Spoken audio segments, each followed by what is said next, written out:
It's fun. I'm going to be covering elliptic curve cryptography, which I kind of covered in my last presentation, but not really. So. Oh, that's so bright. Okay, so a quick overview of elliptic curves. Basically, they're a type of curve that kind of looks like this, or like that one right there. This one is not an elliptic curve at A0, B0 because it's not smooth. It's got that little like point right there where it's not differentiable. And there's also an identity element defined as the point at infinity. It's usually like cursive letter O. There's a couple of other representations of elliptic curves. It can be represented as like a torus in the complex plane. If you want to look more into that, I highly recommend reading up on Riemann surfaces. It's really cool, actually. And then they can also be represented as modular forms. And that conversion between elliptic curves and modular forms were used to prove Fermat's last theorem. We're not going to get into that today. That gets really complicated really fast. Okay, so how do you actually work with elliptic curves? You've got two operations, two-ish operations, multiplication and addition. So I'm going to go over addition first. Basically, you have a point, and then you choose your second point to add it to, and then you find the secant line, or the line that goes between those 2 points, and then you find where it intersects the curve the third time. So you're adding P and Q to get R, and then your actual answer is going to be the flip R. So it's not going to be that top R, it's going to be down, which it doesn't show in the picture, but it will. And then if you're adding a point to itself, then it's just going to be the tangent line at that point. Right here. Or like right here, you add that point. And then it's going to be where that intersects the curve again. Adding a point to itself results in the identity element, which is a vertical line. That's the point at infinity. And you can do subtraction by taking like the negative of the thing. So say you wanted to do Q minus Q, then you do Q, or you do P and do R in that one with it. You get R up there. Anyways, going over multiplication really quick. It's just repeated addition, so it's scalar multiplication. You don't really multiply points. You multiply like an integer times a point. There's a couple of different methods for computing multiplication. What they're showing right now in this picture is the double and add method, where you add P to P, and then you add those 2 points together to get 4P. But yeah, you just do a bunch of additions over and over again for multiplication. Okay, moving away from elliptic curves real quick, we're going to go over fields, which I think I was supposed to do this slide first, but not the other side. Oh well. So a field is closed under 2 binary operations, and we usually define that as addition and multiplication. And there's a couple of field axioms or rules that every field has to follow. So every field has a unique identity element. For addition, it's usually 0. For multiplication, it's usually 1. That's what they're called, usually. And then every element has an inverse, something that can undo the binary operation. For multiplication, that's division. It's not always defined as division. It's usually defined as multiplicative inverse, which is the same thing, but works a little different in practice sometimes. And then for addition, it's pretty simple. That's for subtraction. The binary operations, your multiplication, your addition, are also associative and commutative and distributive. And then you can't really see, because I put the captions in a very silly spot, But a couple of examples of some fields that we are familiar with are the integers, we got the rational numbers, and we've also got complex numbers. Those are all fields. Finite fields are where things start to get a little more interesting, in my opinion. So it's just a field with a finite number of elements. If you're taking crypto, you might know them as Galois fields. There's a couple different ways they're written. Sometimes it's written as df, and then however many elements are in that field. Usually it's like a prime number of elements. You can also write it as the integers over p, so that's like z mod p, or f of p, and that's how many elements are in the field. So for example, if we have the integers mod 13 right here, then we've got all the elements from 0 to 12, and then it starts to repeat. Back to that slide. For elliptic curves, they are defined over a prime field or a binary field, at least for cryptography. Prime field is like what I said earlier. It's going to be your integers mod a prime. And then for a binary field, it's going to be the same thing, but instead of prime, it's going to be 2 to the m. So 2 to some power. And then this is kind of what elliptic curves start to look like. They don't really look like that curve anymore that I showed earlier. They just look like a random scattering of points when you start putting them over a field. Okay. A little more math, a lot more math actually is coming up. The order of an element is denoted phi of, or phi of A. Basically, that is that right there, A to the n is congruent to 1 in the field. So you're looking for the smallest power such that that equation is true. And I messed up with the captions again, but for 2 in the field integers mod 7, that's going to equal 3, because 2 through 1 is 2, 2 squared is 4, and 2 cubed is equal to 1. Because 2 cubed is 8, mod 7 is 1. And then generators. Generator is an element of the group that can generate the entire group. Kind of in the name.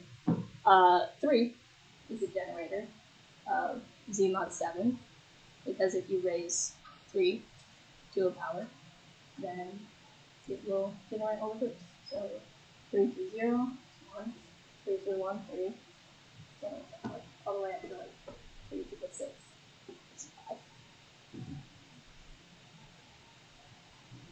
Okay. Where are elliptic curves used? What is the point? They're used in cryptography. They're kind of replacing like all of your standard field operations. Everywhere you see Diffie-Hellman, people have started to use elliptic curves for that. A discrete log problem, people have started using the elliptic curve discrete log problem, which we will go over. It's also surprisingly used for factorization, which is a little complicated, so I'm not going to get into that right now. And it's also used for random number generation. I do have a slide on that. It's very silly. And then it's also used in number theory to prove like a number of different theorems. Like here you can see over the captions, but converting between elliptic curves to modular forms. Like I said earlier, proved Fermat's last theorem. And then also you can like represent an elliptic curve as like a torus. All right. So before I get into like the specific algorithms, I guess, for elliptic curve cryptography, I'm going to go over some of the domain parameters. You got your field. It's either a prime field, f of p, or a binary field, f of 2 to the e. And then kind of looks like that. And you got the elliptic curve over the field with all those points. You've got your two curve parameters. If you remember the first slide, it was y squared is equal to x cubed plus ax plus b. So that's where your a and b are defined. And then your generator point, that's going to be a point on the curve that generates not the entire group, not all of those points, but like a subset of those points, a prime number of those. Because we really like primes in cryptography, I guess. And then the order of g is just defined as n, and that's going to be prime. And then you've also got the cofactor, which we want that to be 1, usually. If not, then it's going to be like less than or equal to 4. And that's defined as a subset of the field divided by n. And that's going to be equal to an integer because of some theorem that I'm not going to get into. Okay, so now really getting into it, getting into the specifics of it. This is elliptic curve Diffie-Hellman. With your curve parameters, you're going to choose a random point dA as a private key, and then you're going to compute your public key by multiplying your private key times the generator point. And that's going to give you Q. And then Bob is going to do the same thing, choosing a random point dB as his private key, multiply that times the generator point to get his public key. And then to compute the shared secret, they send each other their public keys, and then they multiply the public key that they got. That's wrong. That should be... No, that's right. I lied. I don't know what I was looking at. That's fine. To get the shared secret, they multiply the public key they got times their private key.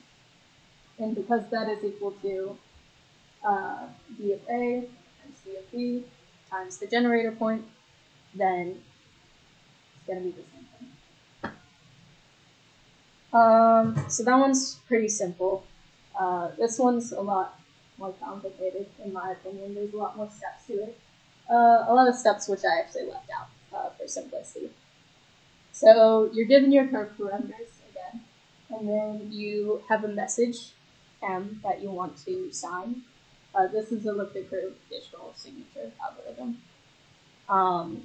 You're going to choose a random point D as your private key, and then you're going to compute your public key Q is equal to T times the generator point. Now you're going to calculate E, which is going to be the hash of your message. And that's what you're going to be working with. In practice, you actually get the n leftmost bits of E, but don't worry about that for now. Next, you're going to generate a cryptographically random secure integer k between 1 and n minus 1. This k is really important because if you don't generate it correctly, if you reuse it, if it's predictable, then you can get the private key from that.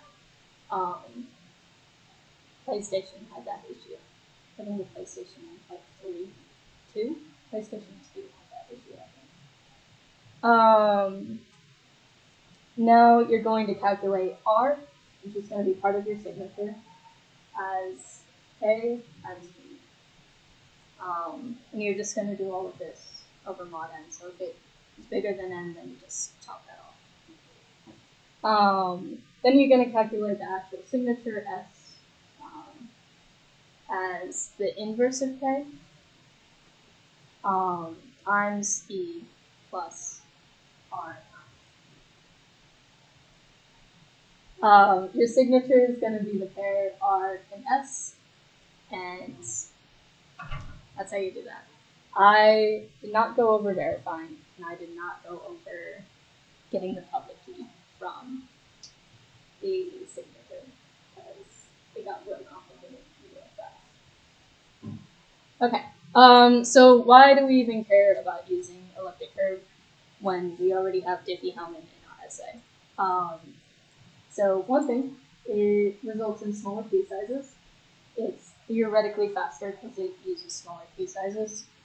However, there is evidence, theories, that it is less quantum resistant because there are fewer qubits needed to like solve the elliptic curve discrete log problem versus like regular RSA or something like that. So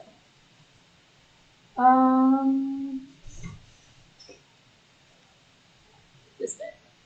So there was a slight controversy with NIST when they were initially choosing their curves.